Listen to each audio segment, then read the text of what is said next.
Bien, he titulado esta conferencia La más grande invitación. Y esta es una invitación que ha sido enviada a la humanidad desde que los grandes eventos en torno a la vida de Jesús acontecieron. En Juan 2:19, Jesús dice: destruid este templo y en 3 días lo levantaré. Ahora, el templo obviamente era un prototipo, y sirvió como prototipo de casi todo lo que Jesús representaba.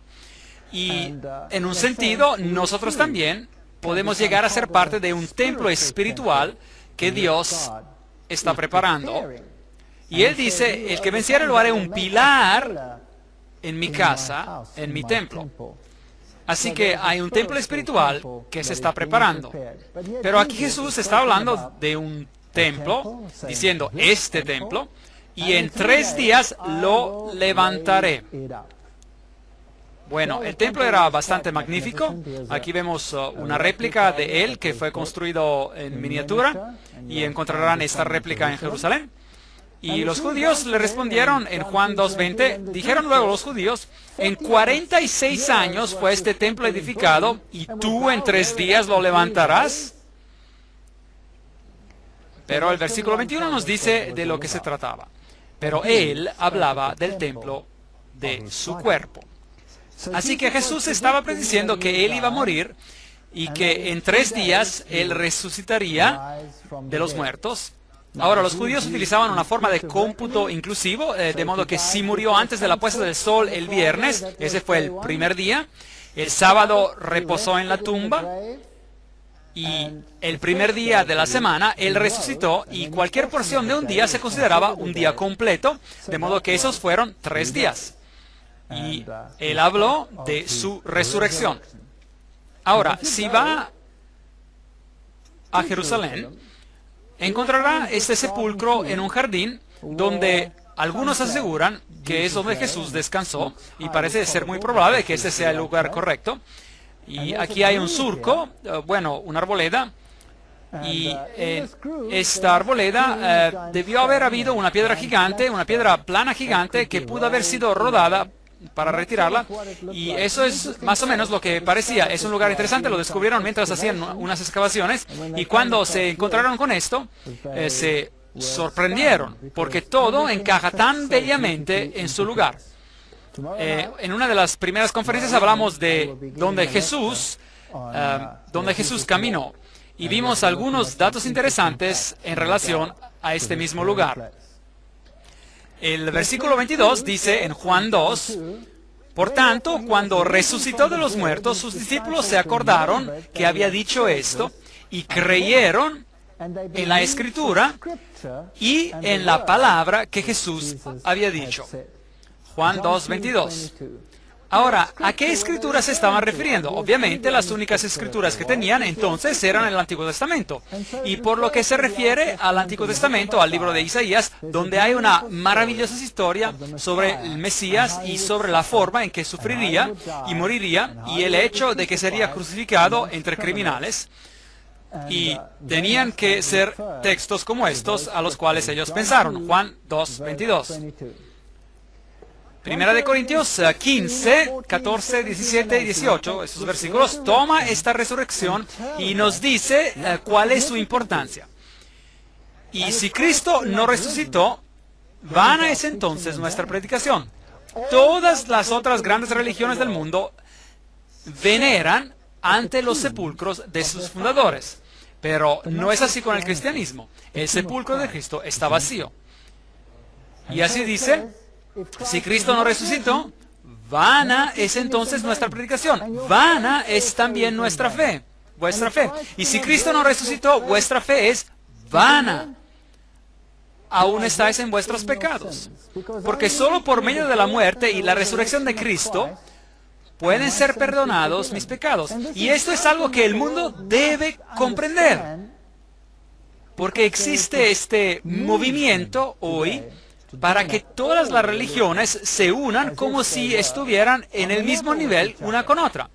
Pero si quita esta frase, entonces la salvación ya no tiene sentido. Entonces ellos también, los que se durmieron en Cristo, perecieron.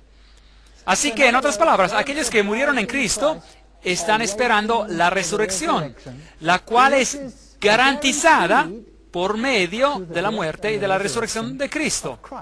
Él fue los primeros frutos de esa resurrección. ¿Cómo puede ser Él los primeros frutos si la Biblia dice que otros fueron resucitados por Cristo mismo? Y el libro de Judas implica que Moisés fue resucitado. La verdad es que hay personas en el cielo que nunca murieron, como Elías o como Enoc, y que de ellos, si Cristo es los primeros frutos, había la ofrenda mecida, y Cristo, los primeros frutos, resucitó junto con los que salieron de los sepulcros que fueron abiertos, y un número de personas fueron resucitadas de entre los muertos en la resurrección de Cristo. ¿Qué hay de todos ellos? Cristo es el garante.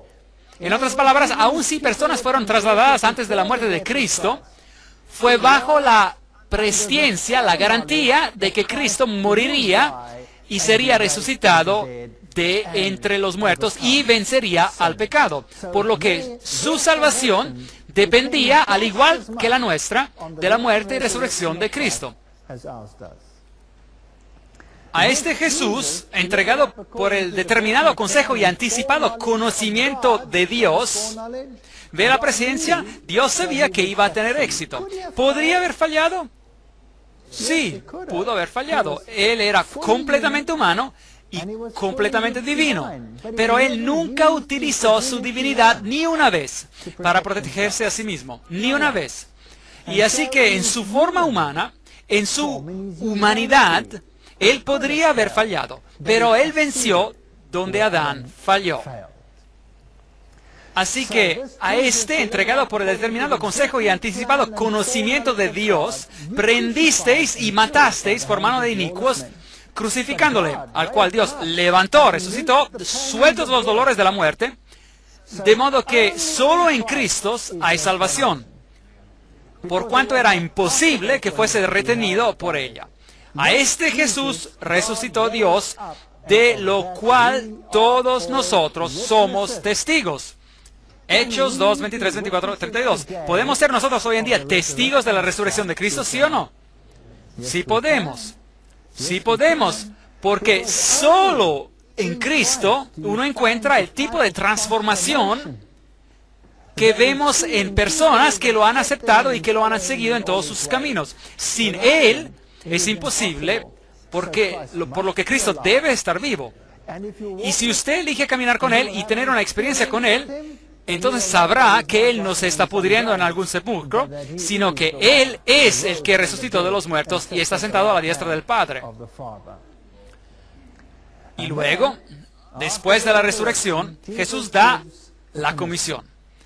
Id y doctrinad, enseñad a todos los gentiles, bautizándolos en el nombre del Padre y del Hijo y del Espíritu Santo.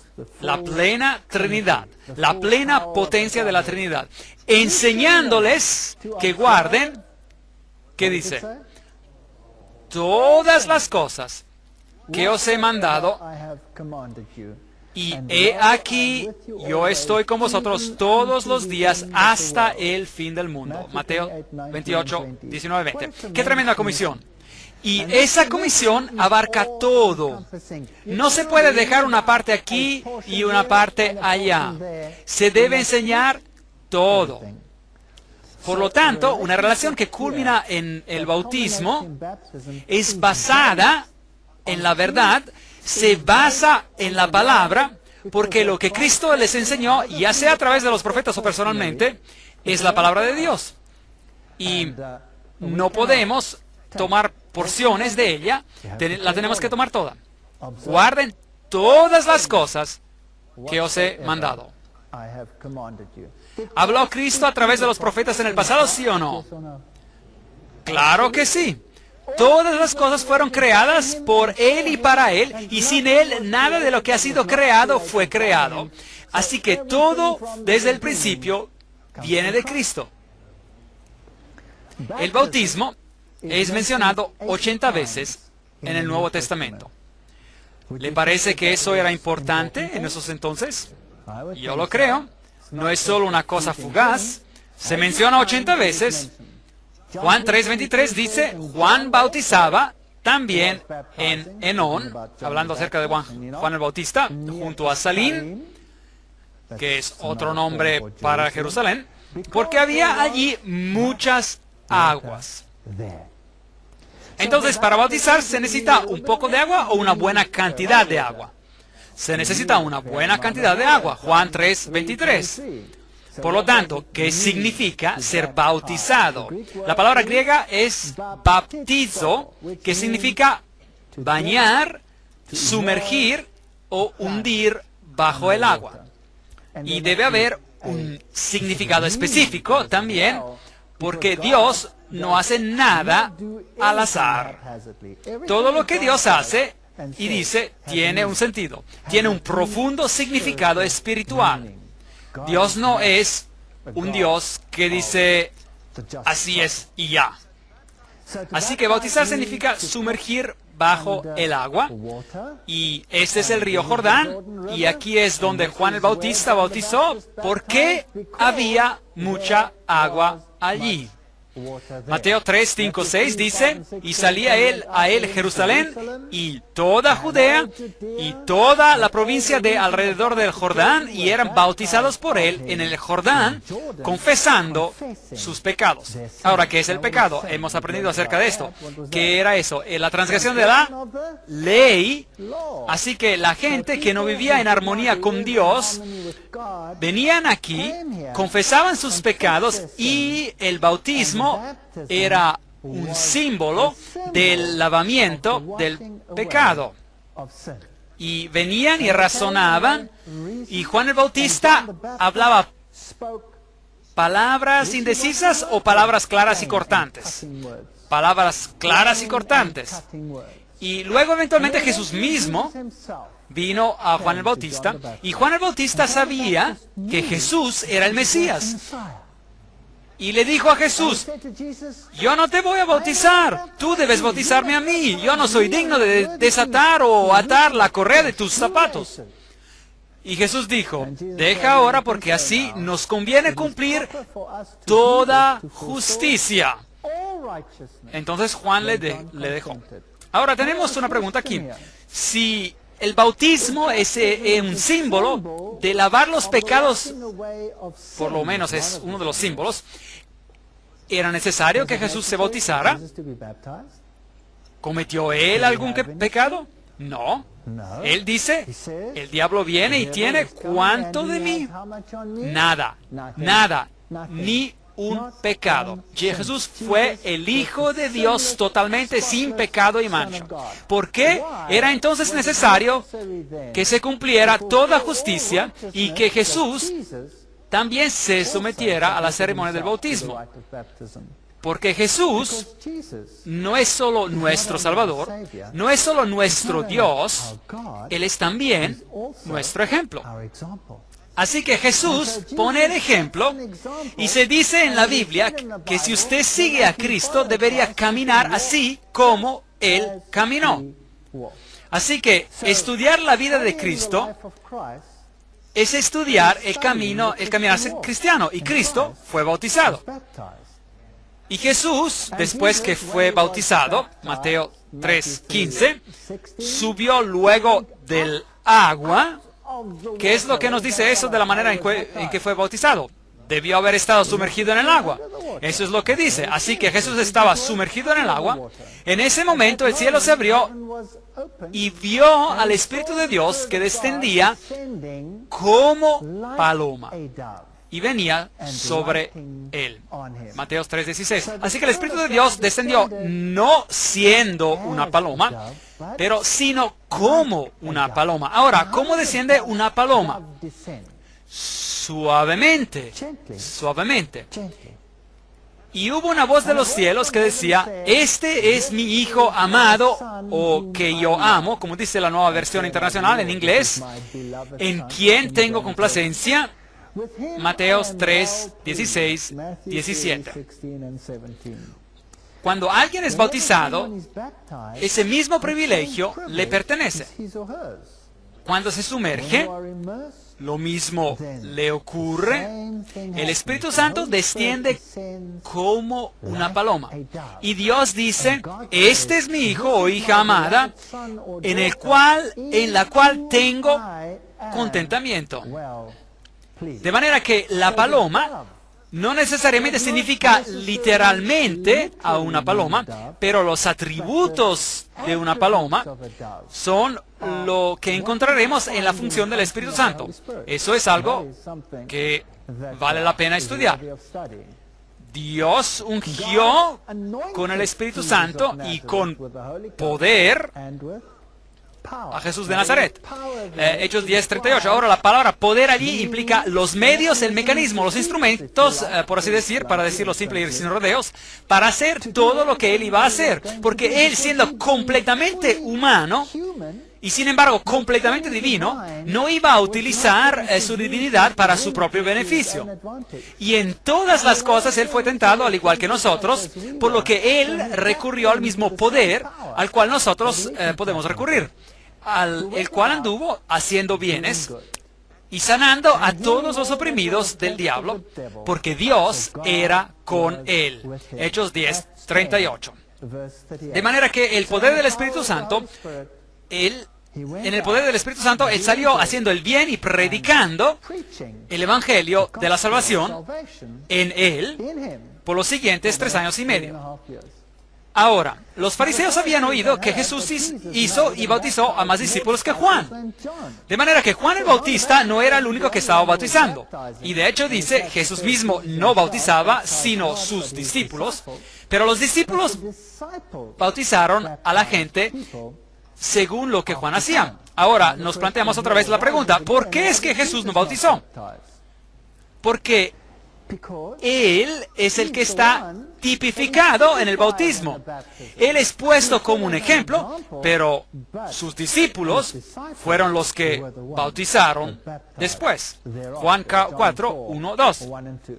Ahora, otra cosa que es interesante sobre el bautismo y el tipo de preguntas que se plantean alrededor del bautismo, porque hoy en día se cree que todo lo que tiene uno que hacer es simplemente decir, aquí estoy listo, y uno viene bautizado y básicamente Cristo pagó por todo y podemos vivir como antes.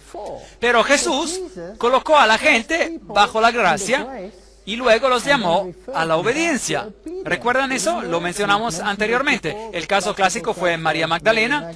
Tampoco yo te condeno, siendo puesta bajo la gracia, vete y no peques más, siendo colocadas nuevamente en obediencia hacia la ley. Ahora, en este caso en particular había este alto funcionario. Él era el tesorero de una reina, era un eunuco, era probablemente un hombre negro, probablemente, y él viajaba por el desierto, había ido a Jerusalén, por lo que él era judío, era un judío devoto, y él estaba leyendo la Biblia cuando Felipe fue enviado a él. Hechos 8:26-28.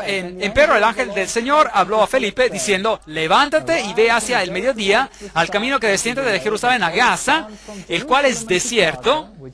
Entonces él se levantó y fue. Así Dios habla, hazlo.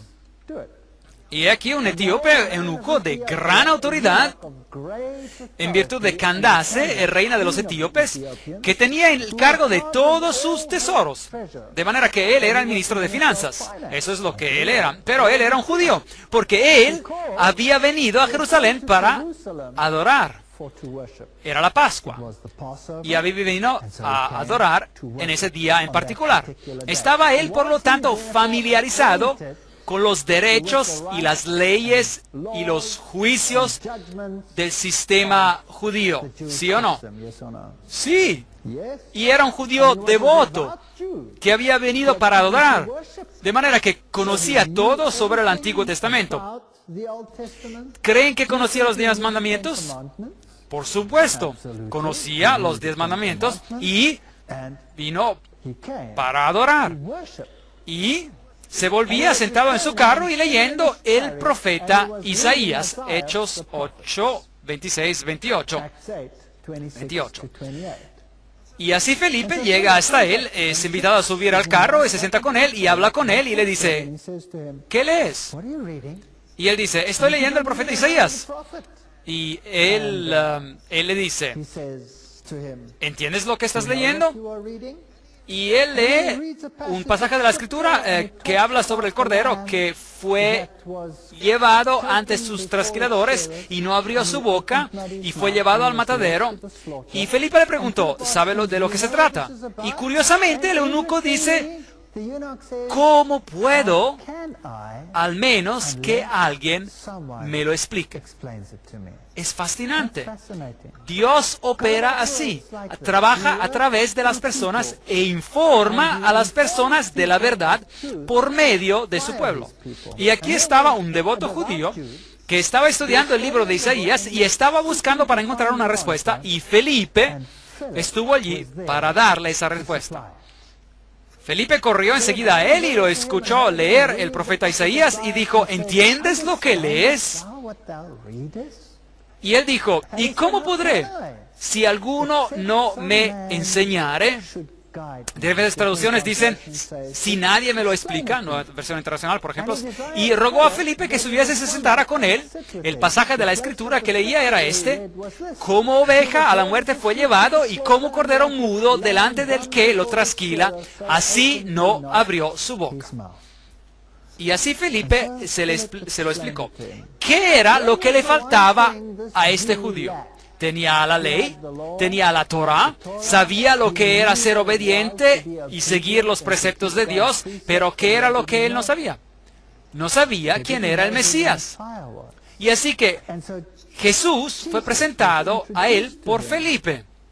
Y cuando se dio cuenta de eso, cuando se dio cuenta que este cordero era el que había sido sacrificado, que era el Cordero de Dios que quita el pecado del mundo, es allí cuando él le dijo a Felipe. Y yendo por el camino, llegaron a cierta agua, y dijo el eunuco, aquí hay agua. ¿Qué impide que yo sea bautizado? Y mandó parar el carro. Él conocía la ley, conocía la Torá, y ahora había encontrado el tesoro del cielo. Encontró a Jesucristo, el Salvador. Y es por eso que él dice, ¿qué impide que yo sea bautizado? Ahora, toda esta sección en el libro de los Hechos está escrita en una estructura de quiasmo, lo que significa pregunta-respuesta, pregunta-respuesta, pregunta-respuesta. Ahora, si usted tiene alguna de las traducciones modernas de la Biblia, le será difícil encontrar este versículo, porque su Biblia tendrá el versículo 36 y el versículo 38, pero dejará fuera el versículo 37. Compruébelo esta noche si lo quiere. Hechos 8, versículo 37. Y Felipe dijo, la pregunta fue, ¿qué impide que yo sea bautizado? Y Felipe dijo, si crees de todo corazón, bien puedes. Bien puedes. Respuesta muy importante. De manera que, ¿cuál era el prerequisito para el bautismo? Creer con todo tu corazón. ¿Por qué cree que algunas traducciones modernas prefieren dejar afuera ese versículo? Y también dicen en el margen que no estaba en el texto original, pero la estructura del quiasmo, que es pregunta, respuesta, pregunta, respuesta, pregunta, respuesta, sería destruida si se dejara ese texto afuera. De manera que ese texto, tal como está en la Reina Valera o en algunas buenas traducciones, debería estar allí. Y dice, si crees de todo corazón, bien puedes. Bien puedes. Y respondiendo, dijo, creo que Jesucristo es el Hijo de Dios. Ahora, recuerde que era un judío. Jesús dijo, enseñándoles que, ¿lo recuerdan? Todas las cosas que os he mandado. todas las cosas. Si me amáis, guardad mis mandamientos. Hoy tenemos a gente que no conoce nada sobre los requisitos de Dios y aceptan a Jesús como su Salvador y piensan que pueden seguir como antes sin entrar en armonía con los preceptos de Dios. Así que los judíos tenían la ley y no tenían al Mesías. Hoy queremos al Mesías y no queremos a la ley. Es bastante confuso. En realidad, aquellos que guardan los mandamientos de Dios y tienen la fe de Jesús, eso es lo que la Biblia dice, ser el grupo que representa todo el Evangelio. ¿Por qué murió Jesús por nosotros? ¿Por qué nos encontramos en la transgresión? ¿Significa eso que nos quedamos en la transgresión? Por supuesto que no.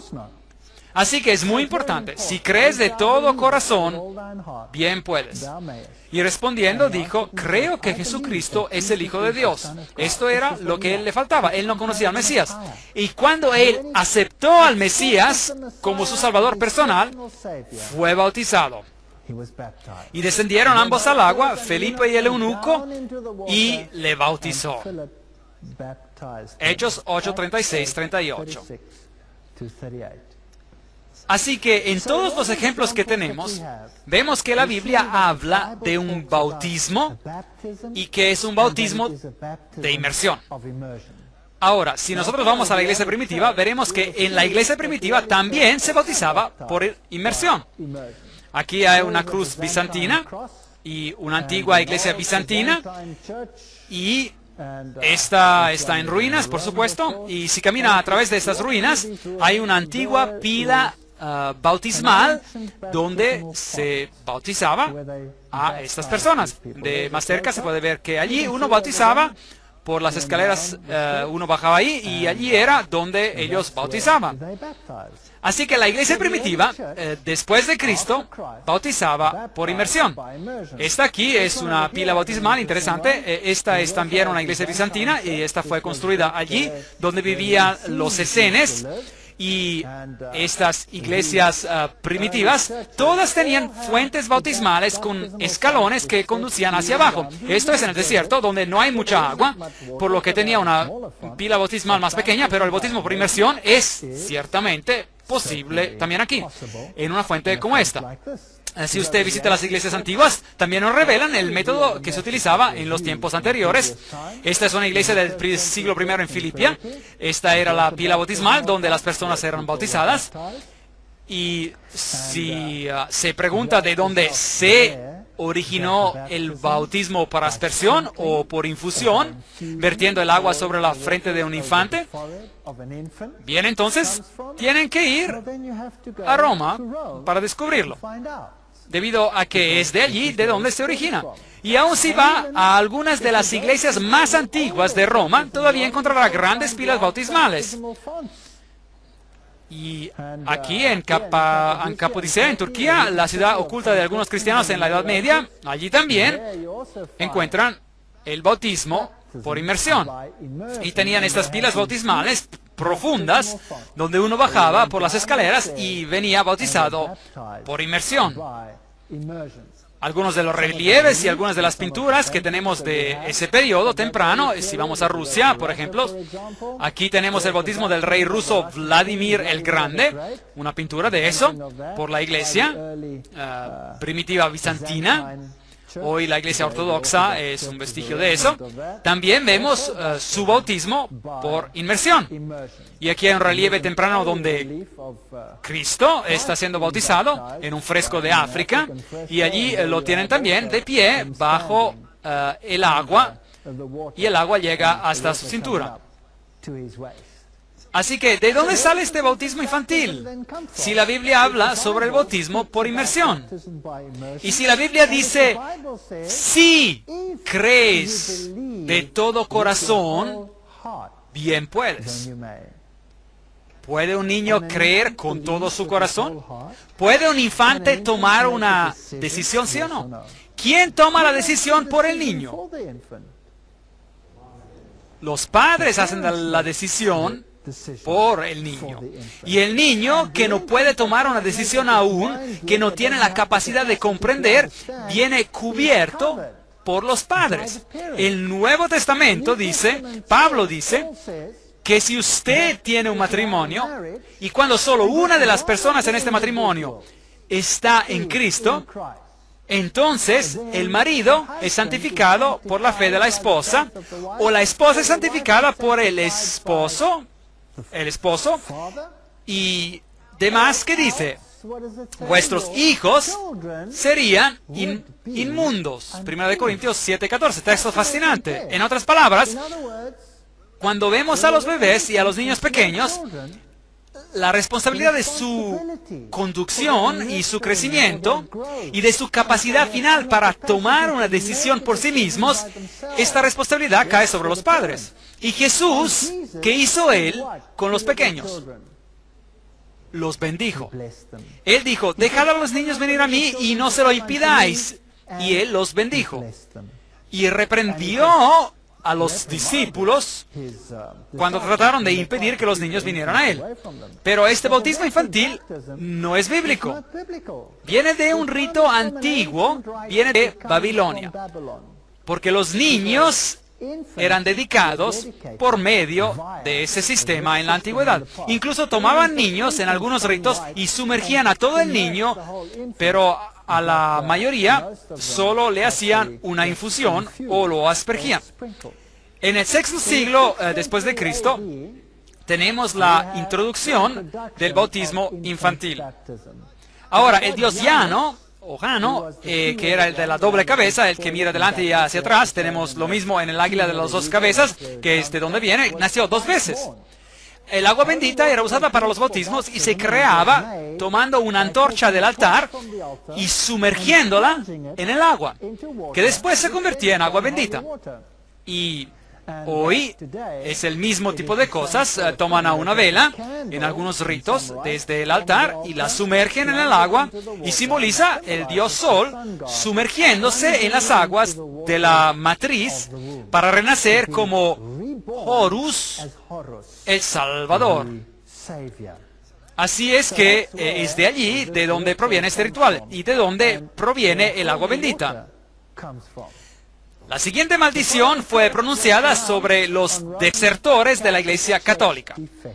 Que el Hijo, que sufrió por nosotros, lo maldiga.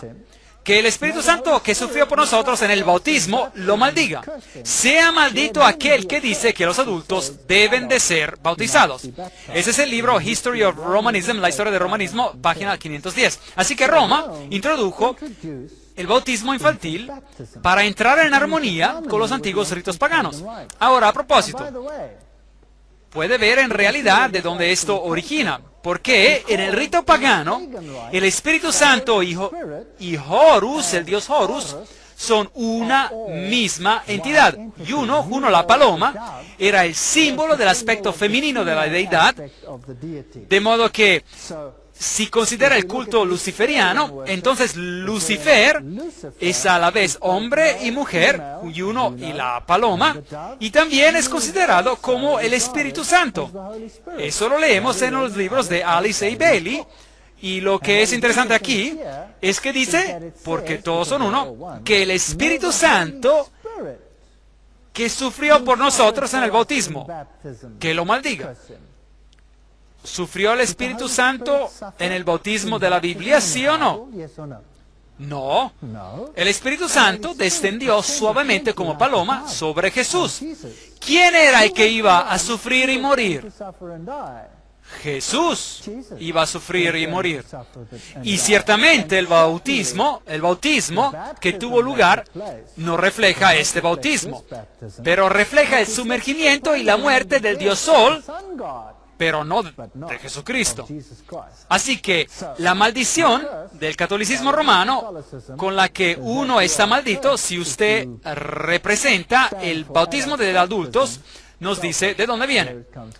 El cardenal James Gibbons, La fe de nuestros padres, responde a esta pregunta, o respondió a esta pregunta. Por varios siglos, después del establecimiento del cristianismo, el bautismo fue conferido por inmersión.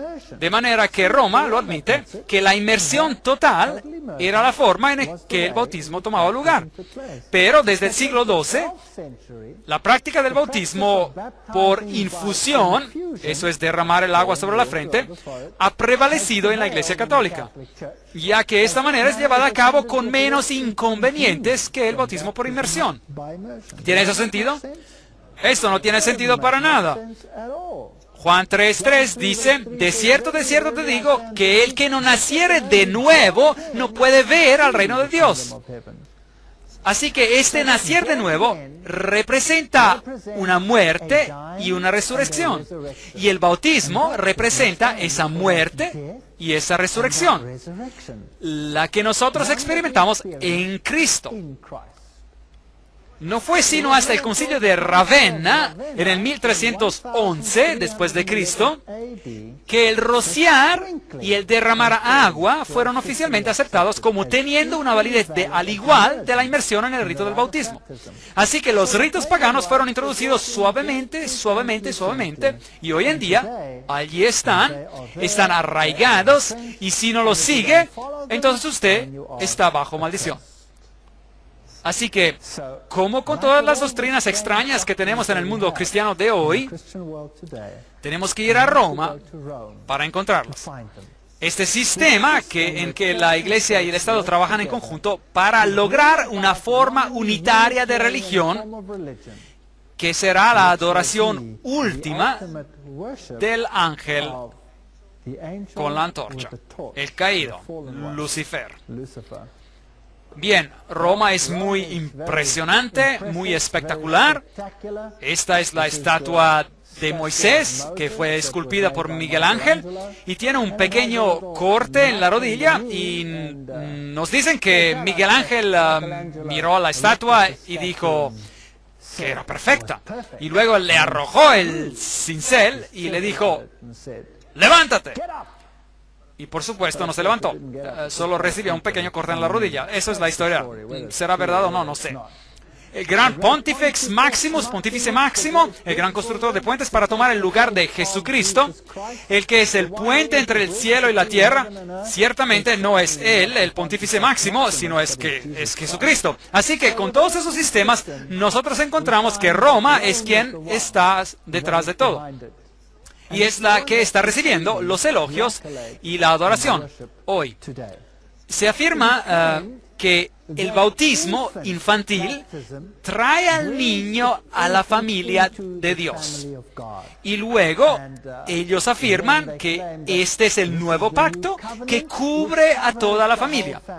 El bautismo es una consecuencia de la aceptación de Jesucristo como su Salvador personal, de haber aprendido todos los preceptos de Cristo, de haberlos aceptados y de estar conscientes de que somos pecadores viviendo en transgresión a la ley de Dios, y que nuestra única esperanza es que esta mancha sea lavada en la sangre del Cordero, y luego de caminar en armonía con Cristo en su poder por medio de Él. De eso es lo que se trata. Y los niños simplemente no pueden hacer eso. He aquí una fuente infantil que encontrarán en el Vaticano. No hay espacio para inmersión allí. La Biblia dice en Efesios 4:5, un Señor, una fe, un bautismo. ¿Cuántos bautismos tenemos allá en el mundo? Muchos diferentes ritos de bautismo. Algunos bautizan por inmersión. Por ejemplo, los bautistas, bautizan por inmersión. Otros practican el bautismo infantil rociando. Otros practican el bautismo infantil por infusión. Otros no practican el bautismo con agua, pero afirman solo un bautismo espiritual. Algunos practican el bautismo por inmersión sumergiéndose una vez. Otros practican el bautismo por inmersión, sumergiéndose 3 veces en el nombre del Padre, del Hijo y del Espíritu Santo. Y algunos practican el bautismo por inmersión 7 veces. ¿Cuál de esos está en lo correcto? La Biblia dice, hay un Señor, una fe, un bautismo.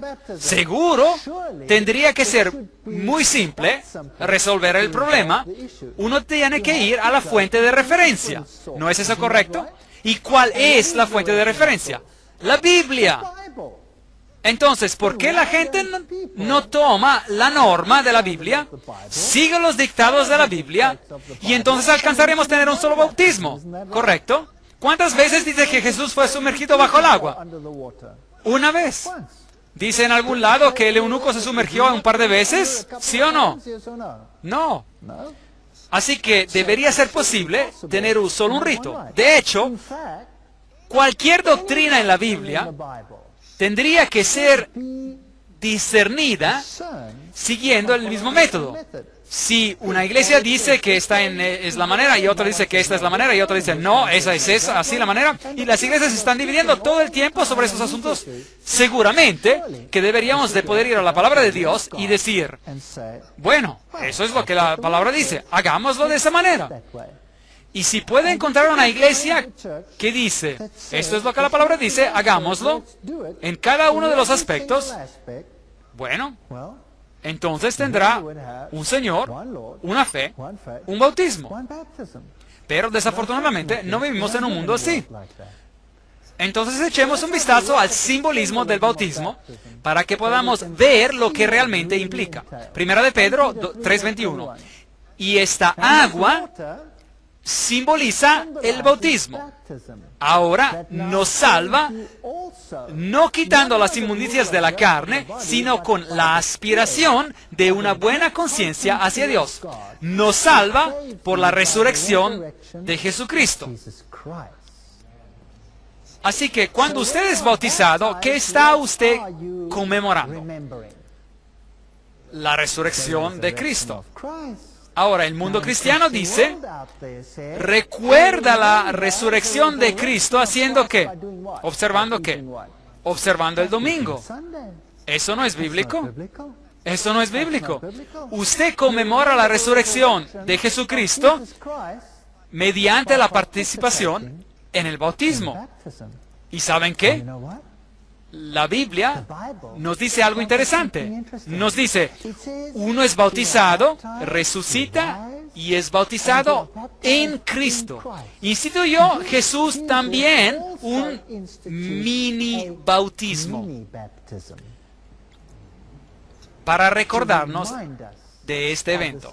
Sí, Él introdujo el lavado de los pies.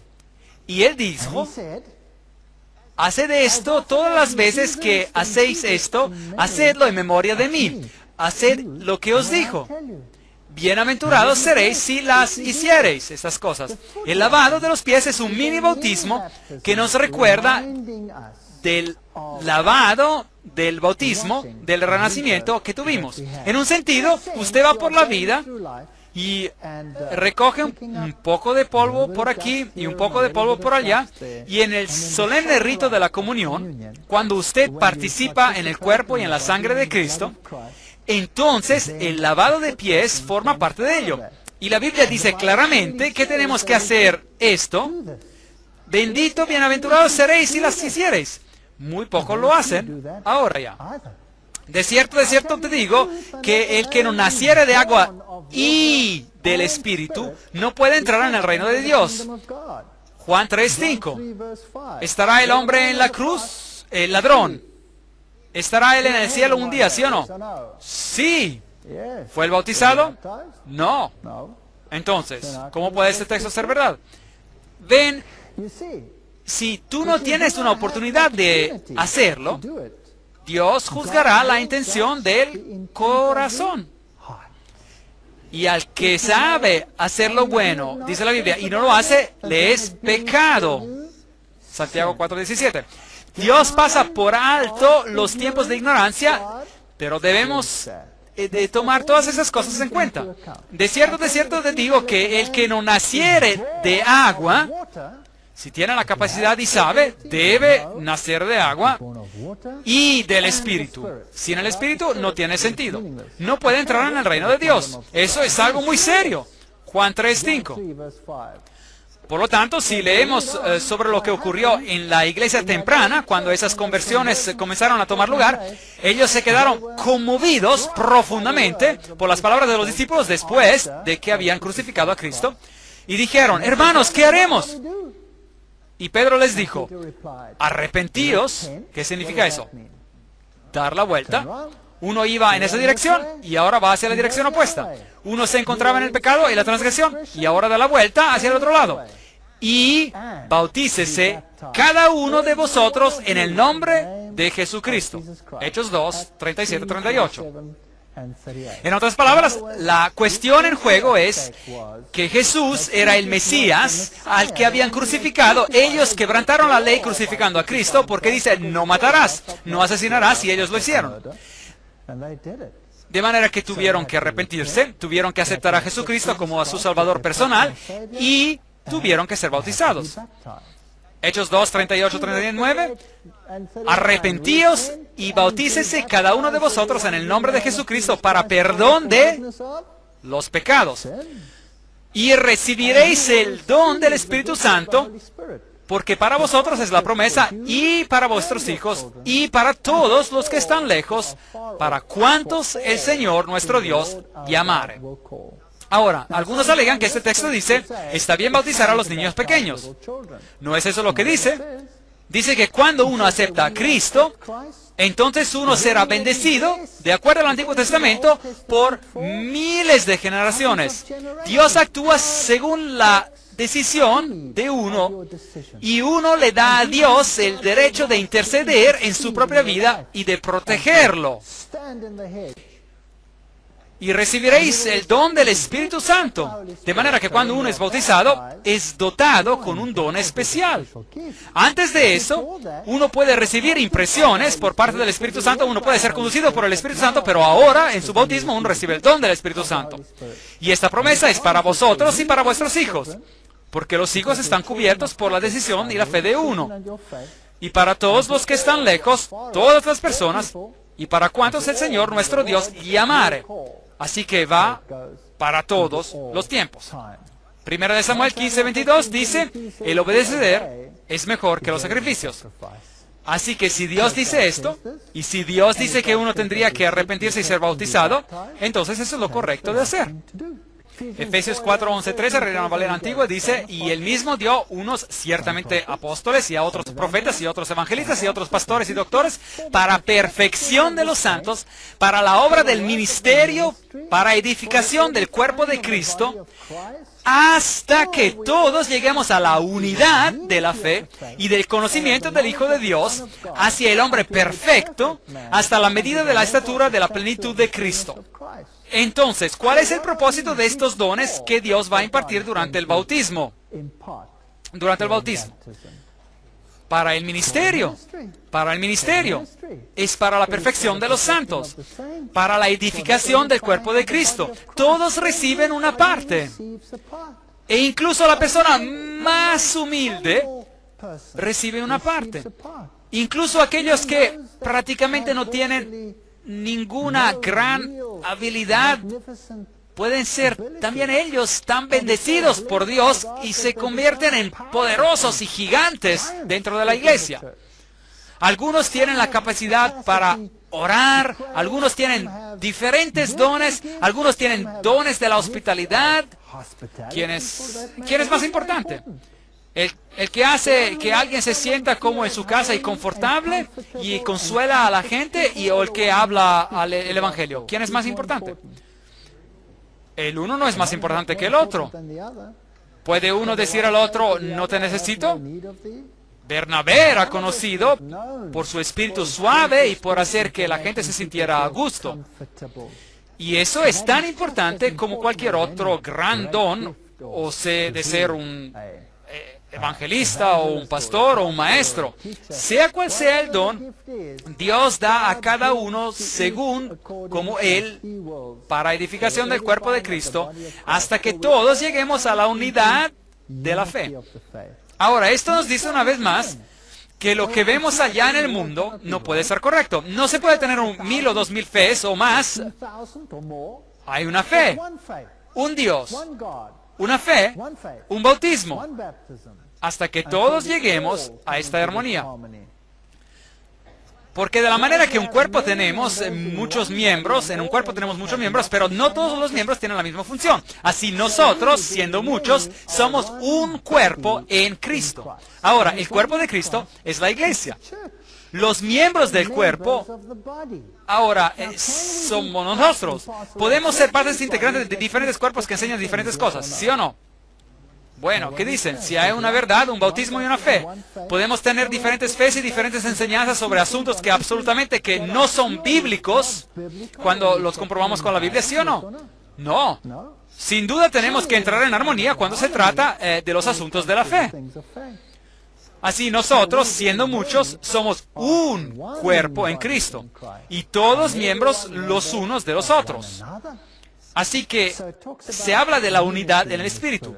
De manera que teniendo diferentes dones, según la gracia que no es dada, Romanos 12, 4, 6. De manera que Dios, durante el bautismo, cuando se convierte usted en parte del cuerpo de Cristo, uno es dotado con el Espíritu y se le otorga poder para hacer lo que Dios lo eligió que haga dentro del cuerpo. Y nosotros somos testigos suyos de estas cosas y también el Espíritu Santo. Ahora escuchen atentamente, Hechos 5:32 dice, el cual ha dado Dios, el Espíritu Santo, a los que, ¿qué dice allí? A los que le obedecen. Así que todos reciben el don del Espíritu Santo, ¿sí o no? No. Usted tiene que ser obediente a los preceptos de Cristo. De lo contrario, ese texto no se puede aplicar. Tiene que ser obediente a los preceptos de Cristo. Así que, en otras palabras, el eunuco era obediente a los preceptos de las Escrituras, pero no sabía quién era el Mesías. Hoy en día, si aceptamos a Cristo como nuestro Salvador personal, también tenemos que aprender a obedecerle, ¿sí o no? Tienen que ser ambos. Y este es un asunto muy importante. Será un factor decisivo en el final de los tiempos. ¿No sabéis que todos los que hemos sido bautizados en Cristo Jesús hemos sido bautizados en su muerte? Porque somos sepultados juntamente con Él para muerte por el bautismo. ¿Implica eso morir, sí o no? Sí, implica morir. Y por lo tanto, cuando uno va bajo el agua, uno deja de respirar. Y eso simboliza la muerte. Pero si continúa siendo meramente un símbolo, entonces no es un verdadero bautismo. Si yo muero la muerte del hombre antiguo y resucito siendo el mismo hombre antiguo, ¿es eso un bautismo genuino? No. De manera que si no se me enseñan los preceptos de Cristo, si no se me enseña cómo volver en armonía con Cristo, entonces esa muerte y esa resurrección no tienen en realidad sentido. Tengo que saber cómo entrar en armonía con Cristo. ¿O no sabéis que todos los que hemos sido bautizados en Cristo Jesús hemos sido bautizados en su muerte? Porque somos sepultados juntamente con Él para muerte por el bautismo. Ahora, ¿saben ustedes que el mundo musulmán acusa el cristianismo de ser una religión fácil? Porque todo lo que uno tiene que hacer es arrodillarse y decir, bien, Señor, perdóname. Y luego uno se levanta y puede hacerlo nuevamente. Y puede ir a, digamos, que si uno es católico romano, uno puede ir al sacerdote y puede confesar el pecado y ya se desaparece. Y luego uno puede cometerlo de nuevo y regresar y confesarlo, cometerlo de nuevo, regresar y confesarlo. Y uno siempre podrá recurrir a esta confesión. Y luego si uno está en el pecado, cuando uno muere, uno recibe la última unción. Y aun cuando uno esté muerto, y todo esto viene eliminado. Eso no es cristianismo, eso es paganismo. Y no es cierto. Los musulmanes dicen que si usted comete algo malo, uno paga el precio de inmediato. Así que si uno es un ladrón, se le corta la mano. Uno la pierde. uno la pierde. Si uno es un ladrón 2 veces, entonces es difícil de robar, a uno ya no le quedan manos. Eso es lo que ocurre en algunos de esos países, así que uno paga por lo que ha hecho. Y por tanto, ese es el verdadero pago por la transgresión. El cristianismo es una religión fácil, ellos dicen. Y el cristianismo falso lo es. Porque la gente abusa de la gracia de Cristo como una excusa para seguir llevando el estilo de vida que tenían antes, ¿correcto? Pero el verdadero cristianismo exige una pena de muerte. De tal manera que uno muere y uno viene sepultado con él por medio del bautismo en la muerte. A fin de que como Cristo resucitó de los muertos por la gloria del Padre, así que también nosotros andemos en, ¿qué dice? En vida nueva. Romanos 6, 3, 4. No puedo vivir la vida antigua. Tengo que ser transformado. De manera que cuando recibo el conocimiento del Hijo de Dios, quien murió por mí, y se me enseñan todas las cosas que Él ha mandado, y acepto que me encuentro en la transgresión a la ley de Dios, y acepto el don de la salvación en Jesucristo, y soy bautizado, sepultado con Cristo en el bautismo. Así que cuando Jesús murió, potencialmente toda la humanidad murió con Él. Y cuando resucitó, potencialmente toda la humanidad resucitó con Él. Pero Dios honra nuestra libertad de elección. Y cuando elegimos seguirlo, aceptamos ese rito de morir en Cristo y resucitar en Cristo, y recibimos una vida nueva, renacidos. Y a menos que recibamos esta vida nueva, no somos salvos. Tenemos que entrar en armonía con Cristo. Y Cristo observó los mandamientos de su Padre, ¿sí o no? Sí. Entonces debemos de observarlos nosotros también, sí. Así que la obediencia es un prerequisito. La gente no quiere eso hoy en día y quieren una gracia barata. Dicen, todo lo que tengo que hacer es creer y soy salvo. Sí, uno tiene que creer. Pero si no hay obediencia, entonces uno es un transgresor de la ley de Dios. Y si uno quebranta uno los quebranta a todos los mandamientos. Y uno será juzgado por la ley. Por la ley de Dios. Jesús dice a los que dicen, pero Señor, Señor, ¿acaso no hicimos en tu nombre esto y aquello, echamos fuera demonios e hicimos lo que se necesitó? Jesús les dice, apartaos de mí, hacedores de maldad. Y aquí él, para maldad, utiliza la palabra anomia, que literalmente significa en contra de la ley de Dios. Hoy en día existe una doctrina que se llama anomianismo, lo que significa eliminar la ley de Dios. Anomía. No se puede tener una sin la otra. Uno no puede tener la salvación en Cristo y al mismo tiempo evitar regresar en armonía con Él. Esa es la razón por la cual Él murió por nosotros. ¿Por qué murió por cada uno? Para salvarnos. Así que, para que podamos vivir esta vida nueva, tenemos que renacer. Les diré algo. Si uno realmente se convierte en un cristiano y realmente sigue a Cristo en todos sus caminos y es bautizado, y uno resucita en Cristo y en Él, por medio de Él, camina la vida de Cristo, nadie lo reconocerá a usted. Sus viejos amigos dirán, ¿quién es Él? No lo conocemos, no quiero estar con Él, ya aléjense. Se lo garantizo. Yo perdí a todos mis viejos amigos cuando me bauticé. Cuando empecé a caminar con el Señor y regresé a la armonía con los preceptos de Cristo, todos mis amigos se fueron. Yo no quería beber con ellos ya. Yo era un aguafiestas en cierto sentido porque yo no quería hacer las cosas que hacía antes. Y mi propia familia tampoco me reconocía. Así que ese es el tipo de vida nueva que uno debe llevar. Pero gracias a Dios que uno hace muchos nuevos amigos y hay una nueva familia. Así que muerte a nuestra antigua forma de vida pecaminosa, eso es muy importante. De lo contrario, no es cosa verdadera. La sepultura de nuestros pecados en la tumba acuosa del bautismo. Y la resurrección a una nueva vida en Cristo. Una que está en armonía con los preceptos de Cristo. Segundo de Corintios 5:17, de modo que si alguno está en Cristo, nueva criatura es. Totalmente nueva, totalmente nueva. Las cosas viejas pasaron, y aquí todas son hechas nuevas. Totalmente diferentes. Puede causar trastornos en una casa si uno acepta y el otro no. El antiguo marido ya la reconoce, o la esposa no lo reconoce al marido. ¿Quién eres tú? Ya no te conozco. Tú eres tan diferente, has cambiado totalmente. ¿Qué te pasó? Y muchas veces ni quieren conocerlo a uno. Y solo la oración y la paciencia y la bondad puede hacer frente a un problema como ese.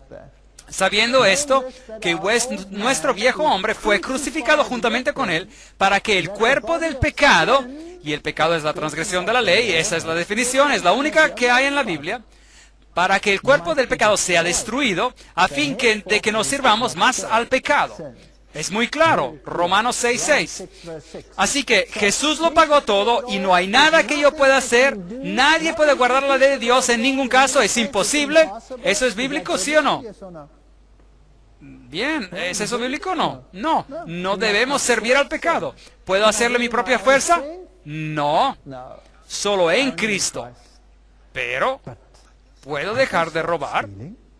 ¿Puedo dejar de mentir? ¿Puedo dejar de hacer trampa? ¿Puedo dejar de mirar donde no debería mirar? Porque tengo poder sobre este cuello, ¿verdad? Así también vosotros consideraos muertos al pecado. Si quiere morir al pecado, ¿debe saber de lo que es pecado es? Sí. Porque por medio de la ley es el conocimiento del pecado. Dice la Biblia, Romanos 3:20. Así que si quiero morir al pecado, ¿debo de conocer la ley, sí o no? Sí. Así que, ven, hoy en día tenemos un problema totalmente diferente al que el eunuco se enfrentó. Él conocía la ley, pero él no conocía a Cristo. Hoy conocemos a Cristo, pero no conocemos a la ley. De manera que tenemos que entrar en la plenitud de la estatura de Cristo. De manera que, así también, vosotros consideraos muertos al pecado, pero vivos para Dios en Cristo Jesús, Señor nuestro. Romanos 6:11. Así que morimos con Cristo en el rito del bautismo. Somos resucitados en una nueva persona, totalmente nueva, brillantemente nueva. Ahora, nuevos, si tiene un coche nuevo, ¿cuántas abolladuras, deformaciones tiene cuando lo compra? De hecho, si usted toma su flamante coche y ve una pequeña raspadura ahí, ¿qué le va a usted a decir al vendedor? ¡Hey! ¿Qué es eso? Después de conducir ese coche por 20 años, ya a nadie le importa, ¿saben? Pero cuando el coche es nuevo y uno se pone muy quisquilloso, ¿verdad? Bien, así es como uno está brillantemente nuevo. ¿Cuántas faltas puede haber en ese coche? ¿Qué sucede si usted conduce por el camino y empieza a escuchar un ruido y se va a regresar de un golpe? ¿Qué está pasando aquí? ¿No se suponía que era nuevo? Nuevo significa nuevo. Persona totalmente nueva. ¿Cuántas abolladuras, deformaciones, cuántos pecados, cuántos de lo que sea hay en este nuevo individuo? Ni uno solo. Se han ido todos. Usted se presenta ante Dios como si nunca hubiera pecado. Con Cristo estoy juntamente crucificado. He muerto, pero yo estoy vivo. Y ya no vivo yo, más vive Cristo en mí. Así que si me jacto y digo, yo tengo el poder de hacer esto ahora, y yo tengo el poder de hacer aquello ahora, eso no es tampoco bíblico. En Cristo, y lo que ahora vivo en la carne, la vivo en la fe del Hijo de Dios, el cual me amó y se entregó a sí mismo por mí. Gálatas 2:20. Es fantástico, es fantástico. Yo no me convierto en un títere de Cristo. Cristo no me controla como un títere y dice, eres una marioneta, tienes que hacer esto, lo que sea, y esto y el otro. No, yo tengo la libertad de elegir. Y elijo seguir a Cristo. Y cada día el diablo me preguntará, ¿por qué estás haciendo eso? ¿Estás loco? Mira lo que tengo que ofrecerte. Él tiene solo un montón de potasa, no tiene nada. Y así que yo elijo día tras día de seguir a Cristo. Así que el bautismo conmemora la muerte, la sepultura y la resurrección de Cristo. Eso es lo que hace. En segundo lugar, simboliza la muerte y la sepultura del viejo hombre de pecado. En tercer lugar, representa la resurrección a la nueva vida en Cristo Jesús. Y en cuarto lugar, indica el lavado del pecado. Hechos 22, 16. Eso es lo que el rito del bautismo representa. Ese es el simbolismo. Cuando uno es levantado del agua, ¿qué le pasó a Jesús? La paloma descendió. Así que cuando uno es levantado del agua, uno es una nueva persona en Cristo. Entonces, uno recibe el don del Espíritu, sea lo que sea, como Dios quiere. ¿Saben que muchos se sientan en la iglesia preguntándose, ¿cuál es su don? Bueno, yo no tengo ningún don. Nada me pasó a mí que yo recuerde. Si no están dispuestos a caminar con Cristo, ¿van a tener una experiencia con Él, sí o no? Muchos ejercen sus dones todos los años y ni siquiera saben que están ejerciendo un don. El que creyere y fuere bautizado será salvo. Marcos 16, 16. Ese texto es usado tan incorrectamente hoy en día. Creer significa todo. Uno tiene que creer todo. Si crees de todo corazón, bien puedes. Hechos 8:37. Varones hermanos, ¿qué haremos? Pedro les dijo, arrepentíos. Eso significa volver a la armonía con los preceptos de Cristo. Y bautícense, lávense, sean renacidos. Y bautícense cada uno de vosotros en el nombre de Jesucristo. Porque solo en Él vivimos y nos movemos y somos. Así que los que recibieron su palabra fueron bautizados. ¿Quiere decir eso que hubo algunos que no recibieron su palabra? Claro, muchos no la recibieron. Y se añadieron aquel día como 3,000 personas. Hechos 2:41. De modo que al cuerpo de Cristo fueron añadidas 3,000 personas. Ahora, hoy es un bautismo en masa en el Jordán. Mucha gente va al Jordán para ser bautizados. Miles y miles y miles van a ser bautizados. Y me pregunto si ellos entienden la plenitud del rito del bautismo. Es agradable ser bautizados por inmersión, porque esa es la manera bíblica. Y de hecho, la Iglesia Adventista del Séptimo Día acepta el bautismo por inmersión.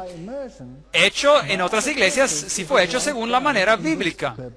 Y uno puede convertirse en miembro simplemente por profesión de fe. Y aquí una joven siendo bautizada en un lago, y ellos dicen, la Iglesia Católica dice que era menos inconveniente hacerlo de esa manera. Bueno, Cristo lo hizo y yo me quedé sorprendido por esta persona. Tomé esta foto en Alemania, donde esta joven fue bautizada. ¿Qué ven allí?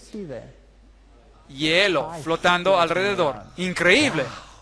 Eso es determinación para ser bautizado. ¿No están de acuerdo? Eso es determinación.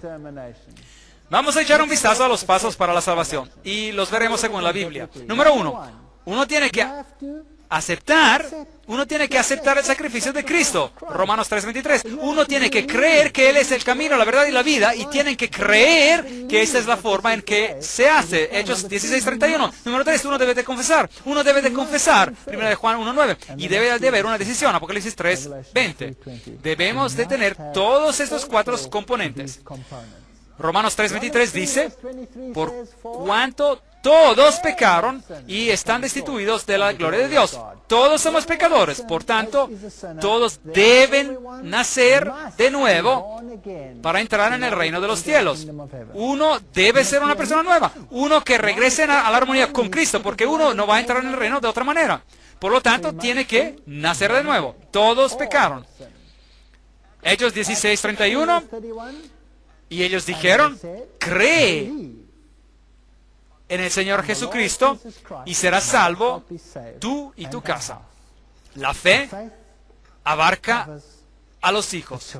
Maravilloso. Todos pecaron, tengo que aceptarlo y debo de creer en los méritos de Cristo y tengo que confesar mis pecados. Si confesamos nuestros pecados, Él es fiel y justo para que perdone nuestros pecados. De modo que si tengo un bautismo sin una confesión, ¿es válido? No.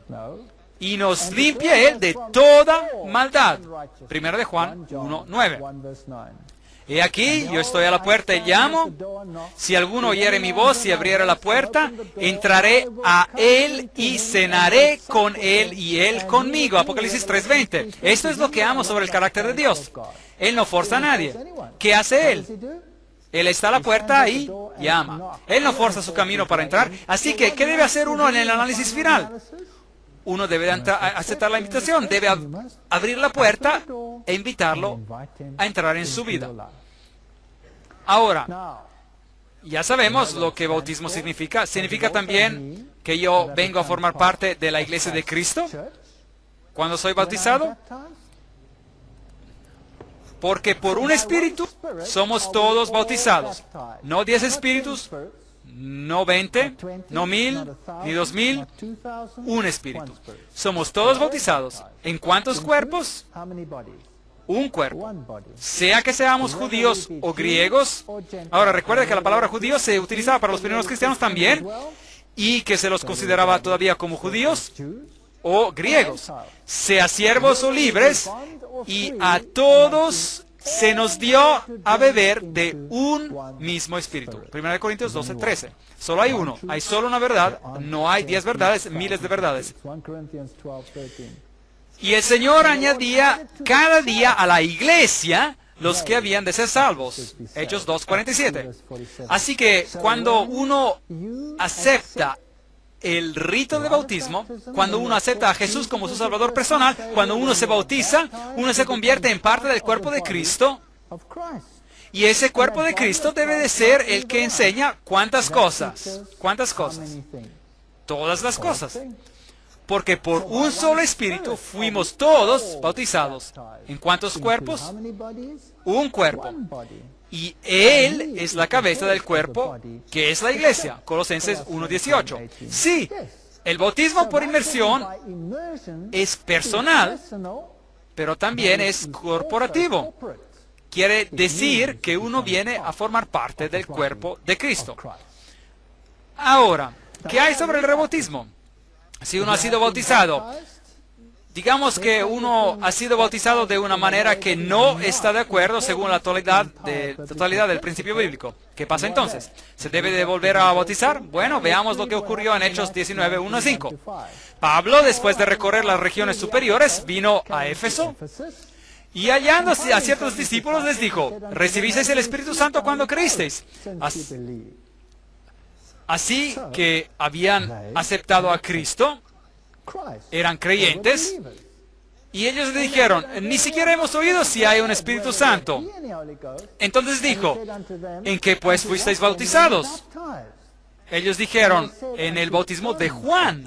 Ahora, Juan predicó el bautismo de arrepentimiento, pero el bautismo de Cristo implica convertirse parte del cuerpo de Cristo y recibir el don que le otorga el poder para predicar a Cristo. Dijo Pablo, Juan bautizó con bautismo de arrepentimiento, diciendo al pueblo que creyesen en aquel que vendría después de él. Esto es en Jesús el Cristo. Cuando oyeron esto, fueron bautizados en el nombre del Señor Jesús. Hechos 19:1-5.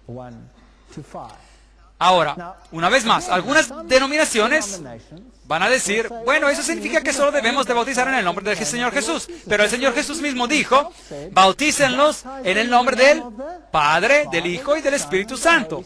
Esta es la porción mesiánica. Sí, tiene que darse cuenta de quién es el Mesías. Pero cuando uno es bautizado, uno viene bautizado en la plenitud de la divinidad. Uno no es solo bautizado proporcionalmente o en una parte, sino en Cristo no hay salvación. Pero Cristo y el Padre son ¿qué? Uno. No puede ser bautizado en uno sin que sea bautizado en el otro. Es imposible. Así que el bautismo por inmersión, rebautismo es necesario. Si uno cree que ha recibido un bautismo bíblico total, entonces, como he dicho, la Iglesia Adventista del Séptimo Día reconoce ese bautismo y puede convertirse en parte del cuerpo que guarda los mandamientos de Dios y tiene el testimonio de Jesús por profesión de fe. Pero si uno cree que es mejor ser bautizado en la plena verdad, entonces el bautismo, rebautismo, es también bíblico. Así que Dios trabaja a través de su iglesia. Eso es muy, muy importante. Hechos 9:6. Aquí está uno de los más grandes discípulos de Cristo. Y él, temblando y temeroso, dijo: Señor, ¿qué quieres que yo haga? Ese es el mismo Pablo. Pablo en el camino a Damasco tiene una visión y él ve a Jesucristo y se da cuenta de que él está en la transgresión, que él está persiguiendo a Cristo porque él persigue a sus seguidores y se arrepiente y dice: Señor, ¿qué quieres que yo haga?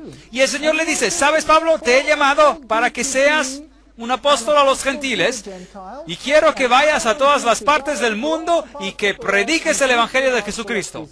No pasó eso, nada de así, ni siquiera el poderoso Pablo. Esto es lo que ocurrió. Y el Señor le dijo: levántate y entra en la ciudad y se te dirá lo que debes hacer. ¿No es eso fascinante? Dios no trabaja fuera de su cuerpo. Él guía a la gente, Él alimenta, conduce a la gente, pero en el análisis final, Él los va a guiar hacia el cuerpo. Fue entonces Ananías y entró en la casa. Ese era el discípulo que Dios había elegido de entre los hermanos para decir a Pablo lo que él tenía que hacer. Y poniendo sobre él las manos, dijo: hermano Saulo, el Señor Jesús, que se te apareció en el camino por donde venías, me ha enviado para que recibas la vista y seas lleno del Espíritu Santo. Hechos 9:17. Es un texto muy importante. Dios no levanta a la gente afuera, para ir y decirle al cuerpo lo que debe de hacer. Él los envía al cuerpo para que se les diga qué hacer. ¿Tiene eso sentido? Así que estos son principios bíblicos muy importantes donde uno puede encontrar solidez en la fe de uno mismo. Aquí está la paciencia de los santos, los que guardan los mandamientos de Dios, y la fe de Jesús. Apocalipsis 14:12. Así que al final de los tiempos, Dios obrará para que haya un cuerpo que no solo predica el bautismo por inmersión y la salvación en Cristo y en Cristo solamente, pero que también enseña todas las cosas, los preceptos de Cristo. Y de la misma manera como Cristo dio un ejemplo en todas las cosas, ellos también tienen que dar el ejemplo en todas las cosas. Así, si Cristo dijo: te he dado un ejemplo con el lavado de los pies, entonces esa denominación debe practicar el lavado de los pies. Si Cristo dijo bautismo por inmersión, entonces esa denominación debe bautizar por inmersión. Si Cristo dijo: si me amáis, guardad mis mandamientos, entonces esa denominación debe guardar los mandamientos. ¿Correcto o no? Cada cosa debe de estar en armonía con la palabra. Y si no lo está, entonces es un problema. El mensaje de los tres ángeles. Solo hay una denominación en el mundo que predica el mensaje de los tres ángeles. No hay otra. Usted puede buscar por toda esta tierra, de norte a sur, de este a oeste. Solo hay una denominación cristiana que enseña el mensaje de los tres ángeles. También tengo otras ovejas que no son de este redil. Aquellas también debo traer. Y oirán mi voz, y habrá un rebaño y un pastor. Juan 10:16. Dios va a traer a todo el mundo a una decisión. muy pronto todo este mundo tendrá que tomar una decisión. Y en ningún momento durante todas esas conferencias les he dicho que si uno no es miembro de la Iglesia Adventista del Séptimo Día, uno está perdido. De hecho, he dicho, el pueblo de Dios está en todas las iglesias.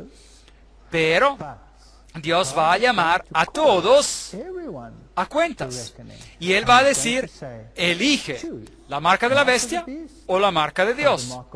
Una de dos. Sean sellados con el sello del mundo o sean sellados con el sello de Dios. Hicimos un gran estudio sobre lo que eso implica. El sello de Dios, el sábado, es un símbolo de obediencia al dador de la ley en todos los aspectos. Y las ovejas tendrán que escuchar, ya sea en un sentido o en el otro. Mas no ruego solamente por estos, sino también por los que han de creer en mí por la palabra de ellos. Así que el predicar la palabra hace parte del evangelio de la salvación, para que todos sean uno, como tú, oh Padre, en mí y yo en ti, que también ellos sean uno en nosotros, para que el mundo crea que tú me enviaste. Juan 17, 20 y 21. Él dice, yo no ruego por el mundo, oro por aquellos que están dispuestos a obedecer. Ahora sé que hemos pasado muchas cosas juntos. Y como lo fue en los días de antaño, así será en nuestros días. Pero no estoy desanimado. ¿Saben? Hemos visto los números declinar y declinar y declinar. Y eso es normal. Cuando uno predica la plenitud de la obediencia en Cristo y el aceptar a Jesucristo como su Salvador personal, no es tan popular como la predicación de algo que es menos problemático. De manera que se tiene la idea de que esta es una enseñanza dura. ¿Realmente tengo que cambiar mi vida? ¿De verdad tengo que morir? ¿El viejo hombre de pecado tiene que ser realmente enterrado? ¿No puedo quedarme con un poco de él? ¿No puedo estar en un poco de transgresión? ¿En verdad tengo que entrar en armonía con todos los preceptos del decálogo? ¿No podré seguir observando el domingo, por ejemplo? ¿No es acaso posible? Esta es una enseñanza dura, ¿saben? Requiere mucho. Sí, sí lo requiere. Requiere mucho. Juan 6:60. Al oírlas, muchos de sus discípulos dijeron, dura es esta palabra, ¿quién la puede oír? Nada de nuevo allí. Juan 6:66. Desde entonces muchos de sus discípulos volvieron atrás y ya no andaban con él. Hemos visto exactamente lo mismo pasando aquí. Exactamente lo mismo. Juan 6:67. Dijo entonces Jesús a los 12, ¿queréis acaso iros también vosotros? ¿Y qué contestaron? Le respondió Simón Pedro, Señor, ¿a quién iremos? Tú tienes las palabras de vida eterna. Sí, solo hay una verdad, y esa verdad es el camino, y la verdad, y la vida, y conduce a Cristo, y Cristo nos lleva a la obediencia. Entonces no hay otro camino. Por tanto, cuando nos enfrentamos a una decisión, ¿voy a hacer esto o no voy a hacer aquello? Si quiero tener vida y sé lo que es correcto y no lo hago, entonces se convierte para mí ¿en qué? Dice la Biblia. En pecado. Por lo que tengo que tomar una decisión. Algunos dirán, hay muchas cosas que no comprendo todavía. Hay mucho que no entiendo. No puedo tomar una decisión. No entiendo muchas cosas. ¿Por cuánto tiempo podrán posponerlo de esta manera? Probablemente para siempre. Yo tampoco lo entiendo todo. Ciertamente que no. Y supongo que voy a seguir aprendiendo por el resto de mi existencia. Aún por la vida eterna. Veamos lo que la Biblia dice sobre esta cuestión. Salmos 97, 11. Luz está sembrada para el justo y alegría para los rectos de corazón. Yo creo que todos los que estamos sentados hoy aquí hemos estado juntos por toda esta serie. Hemos hecho tanto juntos. Y todavía ustedes están sentados aquí, así que yo sé que han disfrutado de esta luz. Tal vez no fue fácil, pero escucharon. Salmo 112:4, resplandeció en las tinieblas la luz a los rectos. Uno comienza a entender cómo todo encaja. Hay tantas preguntas. ¿Por qué esto y por qué lo otro? ¿Por qué es eso así? ¿Por qué lo otro es de otra manera? ¿Cómo podemos todos pertenecer a la misma cosa? ¿Cómo es uno salvo? Todas estas preguntas. Si uno es realmente recto de corazón, Dios le da la respuesta. Salmos 119, 130. La exposición de tus palabras alumbra. De manera que si no está basada sobre la palabra, si no es bíblica, entonces esa luz no es necesariamente de Dios. Proverbios 4:18. Mas la senda de los justos es como la luz de la aurora, que va en aumento hasta que el día es perfecto. De manera que se va a hacer más brillante y más brillante y más brillante conforme uno continúa, ¿sí o no? Sí, uno nunca puede llegar al punto donde uno puede decir, lo entiendo todo. De otra manera, lo puede hacer a un lado. Que lo puede hacer a un lado. No, ustedes saben, yo he descubierto una cosa. Puedo tomar una novela, puedo tomar un libro de ciencias. Soy un profesor de fisiología. Hay un libro de fisiología que he utilizado durante mucho tiempo. Ni siquiera tengo que molestarme en levantarlo más. Puedo ir a mi clase y puedo recitarlo de memoria. Solo dejarlo ahí. No lo necesito verlo otra vez. El libro no cambia. Es exactamente el mismo. Ayer, hoy y mañana. Nuevas cosas. Sí, bueno, uno tiene que mantenerse al día. Pero por ese libro no me preocupo. Pero la Biblia la he estado estudiando durante 16 años. Y todavía estoy grandemente impresionado por lo que leo en el versículo que yo pensaba conocer. Cada día. Uno aprenderá para siempre y para siempre. Por lo tanto, esta razón para no seguir a Cristo en plenitud es una que uno nunca superará, salvo que uno tome un paso de fe. Ninguno de los sacerdotes y los gobernantes creyeron. Esta es una pregunta muy importante. Si eso es verdad, si esto es verdad, ¿cuántas conferencias hemos tenido juntos? Me olvidé. Lo que han sido, 30, no sé. Y en cada una de ellas, ¿les parecía que era la verdad, sí o no? ¿Puedo ver algunas manos? ¿Quién dice que le parecía como la verdad? ¿Puedo ver un par de manos? Bueno, ahora, si esto les pareció la verdad, si esta es la verdad, entonces, ¿dónde están todos los peces grandes? ¿Por qué no están aquí? ¿Dónde están todos los demás? ¿Dónde están todos los teólogos y los sacerdotes y los pastores y estos y aquellos? ¿Por qué no están todos apresurándose a venir, si esto es verdad? Pues nunca cambió nada. En el pasado tampoco lo hicieron. Juan 7:32. Y los principales sacerdotes enviaron alguaciles, guardias, para que le prendiesen. Ni siquiera se molestaron a ir a escucharlos por sí mismos. Solo enviaron a alguien. Vayan y desháganse de ese hombre. Es irritante. ¿Saben qué es lo agradable sobre la fe que profeso? Es que no tengo que ocultarla. Puedo entrar en un lugar público, puedo reservar la sala más grande en el mundo y puedo estar allí y puedo predicarla. Y nadie podrá decir que no es así. Porque yo nunca dije una palabra, solo coloqué una cita tras otra en la pantalla. ¿No es eso cierto? ¿No es eso lo que hicimos? Entonces, ¿qué harían si llegaran y dijeran no lo escuchen? ¿Y qué si Roma viniera y me condenara y dijera, ¿cómo se atreve este hombre a decir estas cosas? Y me arrestaran por decir estas cosas. Todo lo que voy a decir es, nunca he dicho una palabra, ellos mismos lo dijeron, vayan y arréstenlo a ellos. Ellos lo dijeron, vayan y arréstenlos a ellos. Así que esta fe no es algo que se sacó del aire, está basada en el fundamento bíblico y yo la puedo defender en todas partes. No tengo que ir golpeando como un ladrón a la puerta de atrás y pasarle un folleto para obligarlo a hacer esto o aquello. No los forcé a estar aquí, están todos sentados aquí por su libre elección, escuchando y comprobando versículo por versículo, revisando. Tengo allí una carta de una persona aquí que fue al internet para ver si es esto realmente así. Me encanta eso. La pregunta de este día oscuro, buscó la fecha. Increíble, allí lo dice. Día oscuro de Nueva Inglaterra, hasta el día de hoy, es inexplicable. Y me traen y dicen, sí, mira, ha sido confirmado, cada palabra.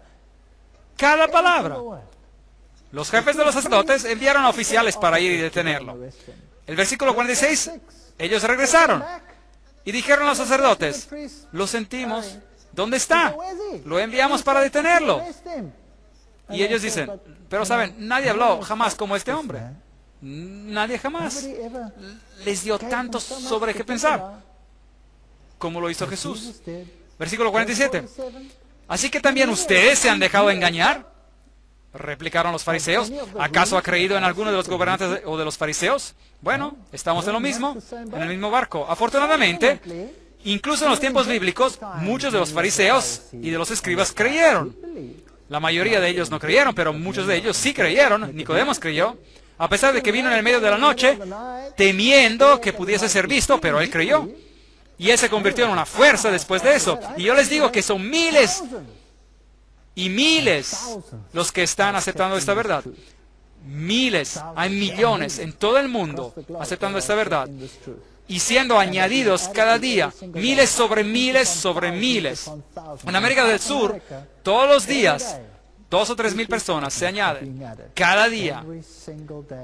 Ahora, añada esto a lo largo del tiempo, millones de personas están viniendo a esta verdad. Si hacen encuestas y averiguan cuántos adventistas del séptimo día hay, entonces encontrarán que en las encuestas hay más adventistas del séptimo día que en los libros de la iglesia. Esto es fascinante.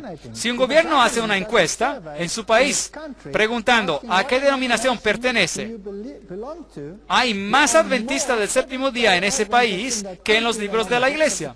¿Qué les dice eso? Que en sus corazones ellos han aceptado esta verdad, pero no han dado aún el último paso.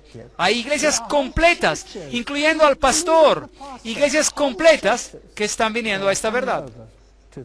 ¿Por qué? Porque hay tanto en ella que no se puede negar. Y otros dirán, así que también ustedes se han dejado engañar. Juan 7:47, ninguno de los otros le han creído. Bueno, tal vez no se han molestado en estudiarlo. Algunos dirán que el precio es demasiado alto. No quiero pagar este precio. Tengo que renunciar a demasiado. ¿Y qué es lo que uno tiene que renunciar?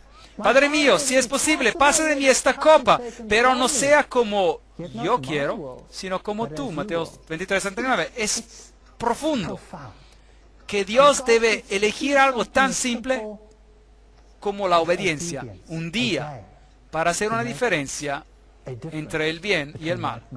Absolutamente increíble. Voy a esperar hasta que el Espíritu me mueva. Usted sabe, realmente yo sé que esto está correcto, pero usted sabe, realmente aún no me quiero dar un paso todavía. ¿No es esta una frase que la gente usa? Bueno, Proverbios 16:25 dice, hay camino que parece derecho al hombre, mas sus salidas son caminos de muerte. Si usted sabe que algo es correcto, hágalo. Yo no soy uno de esos evangelistas que va a estar aquí al frente poniendo presión, porque todos estos tiempos hemos hablado a sus mentes y ojalá que a sus corazones también. Pero sin duda, me gustaría que sus corazones y sus mentes trabajaran juntos. Esta es su decisión, no la mía. Yo no tengo que forzarlos. Ustedes deciden si esto está correcto o incorrecto. Tal vez cree realmente que no sabe todavía o aún no está seguro. Eso es razonable. Y entonces dice, pero yo deseo aprender más acerca de esto porque creo que es lo correcto. No quiero tener nada más que ver con ello. Eso es también su decisión y de nadie más. Y causará división. Yo sé que si acepto esto, mi esposo o mi esposa se van a asustar. Podría perder a mi novio o a mi novia, a mi trabajo, mi familia se va a volver loca. Loca. La mía se volvió loca. Mi primo hizo así sobre la mesa. Y dijo, esta es tu mitad y esta es mi mitad. Nunca podré un pie en tu casa otra vez. Éramos mejores amigos, siempre estábamos juntos. Comíamos juntos, bebíamos juntos, nos reíamos juntos, llorábamos juntos. Así. No ha regresado a mi casa en 16 años. Es duro. Mi familia, algunos de ellos realmente saben que es la verdad, pero quieren dar un paso, no quieren dar un paso. Es increíble, asombroso. Y otros, familias enteras, simplemente lo aceptan, no lo puedo entender, me enloquece, estoy celoso. Familias enteras, el padre, la madre, el tío, el novio, la novia, di estudios bíblicos en mi casa a un grupo de personas. Y una joven estaba saliendo con mi hijo, y mi hijo la trajo al estudio bíblico. Así que empezó a escuchar el estudio bíblico. Lo siguiente que hizo, ella trajo a su hermana, eran metodistas.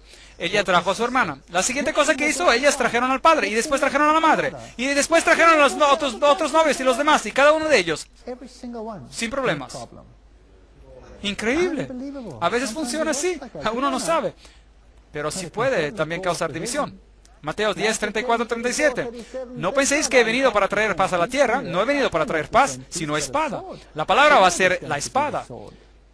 Y eso que va a ser la única arma que tenemos. Porque he venido para poner en disensión al hombre contra su padre, a la hija contra su madre, y a la nuera contra su suegra. Y los enemigos del hombre serán los de su casa. El que ama a padre o madre más que a mí, no es digno de mí. El que ama a hijo o hija más que a mí, no es digno de mí. ¿Saben qué? La Biblia tiene todos estos asuntos tratados. No hay manera de salirse de esto, aparte de decidir. Y el que no toma su cruz y sigue en pos de mí, no es digno de mí. Mateo 10:38. Ahora, eso implica una cruz. Eso significa que es una carga. Uno tiene que levantarla y tiene que seguir a Cristo. Esto no significa que somos individuos desdichados y miserables, pero si hay una cruz, es una carga. ¿Y saben cuál es la mayor carga? La mayor carga ya no es uno mismo. La mayor carga es... ¿Cuántos de ustedes han sentido lo mismo? ¿Cómo voy a convencer a mi madre, a mi padre, a mi esposo, a mi esposa, a mi novio, a mi novia? ¿Cuántos de ustedes han sentido esto? ¿Puedo ver algunas manos? Puedo ver algunas manos. Esta es la carga. La carga es de la misma manera que Cristo tenía una carga por almas. Mi esposa se sentó y lloró cuando escuchó estos mensajes por primera vez.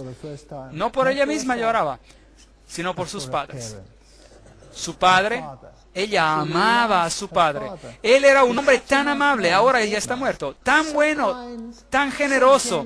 Era tan divertido estar cerca de él. Él pertenecía a la nueva era, probablemente un alto masón, un ocultista, y adoraba al diablo. Increíble. Eso da miedo. No sé qué pasó con él al final. Lo cuidamos hasta que murió. Mejor dicho, mi esposa lo cuidó. Y hacia el final de su vida nunca más dijo una palabra negativa. Y lo que ocurrió en su mente está entre Dios y él. Deseo, espero, creo que voy a verlo en la resurrección. Pero todos tienen una cruz y tenemos que seguirlo. Ahora, así dice Jehová, creador tuyo, oh Jacob, y formador tuyo, oh Israel, no temas, porque yo te redimí, te puse nombre, mío eres tú. Isaías 43:1. ¿Cree que Dios lo dejará solo con esa cruz para llevarla a solas? No. Allí dice, yo te he creado, te puse nombre, y no hay nada que temer. Él es el que dice, no temas. Esos son los asuntos. Eso es lo que hemos discutido todo este tiempo. Hay mucho más. Ni siquiera hemos empezado aún.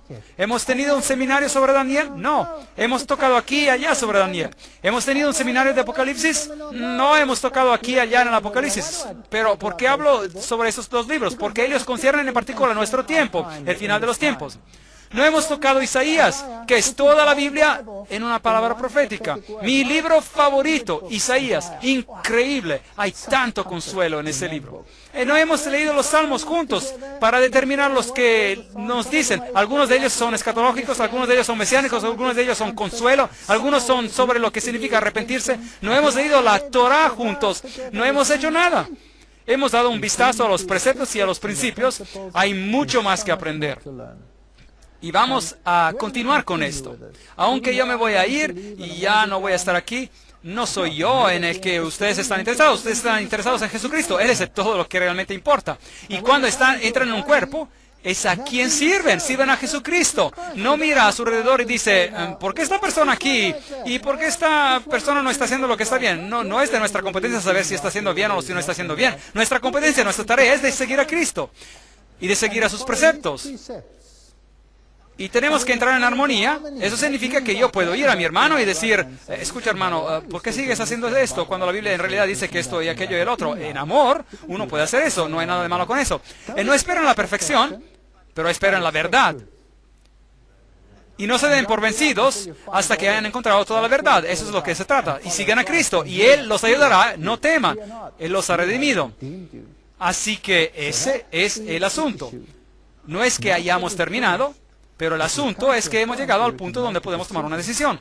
Por eso me gustaría invitar a todos los que han decidido, al que ha llegado a la conclusión de que esto es verdad,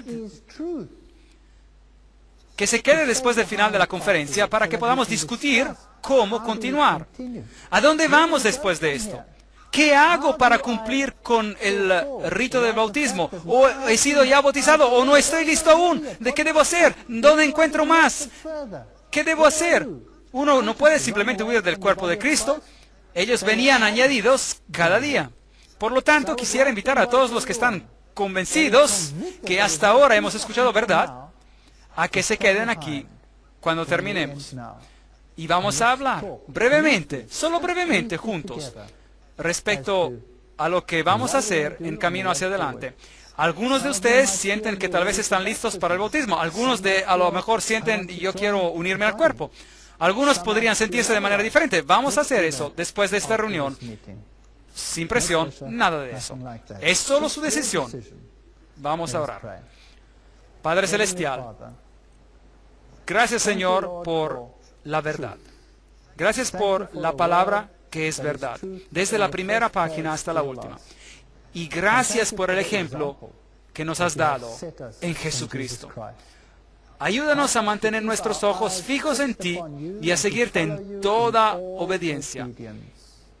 Señor, por favor, entra en nuestros corazones y en nuestras mentes y ayúdanos a tomar decisiones correctas, a fin de que te sigamos por doquiera que tú nos guíes y no a donde el hombre intenta guiarnos, a cualquiera de nosotros. Gracias por todas las personas que están aquí esta noche. Y gracias, Señor, que estás hablando a cada uno de nosotros. Señor, hay muchos que han conocido esta verdad por años, incluyéndome a mí mismo. Y yo también esta noche, junto con ellos, quiero volver a entregar mi vida a ti. Y decir, Señor, a lo mejor me resbalé a lo largo del camino, o a lo mejor he cometido errores. Pero sé, Señor, que por tu gracia, el hombre justo cae muchas veces, pero tú lo levantas de nuevo. Así que los que quieren volver y entregar sus vidas a ti, que ellos puedan también tomar una decisión esta noche. En el nombre de Jesús. Amén.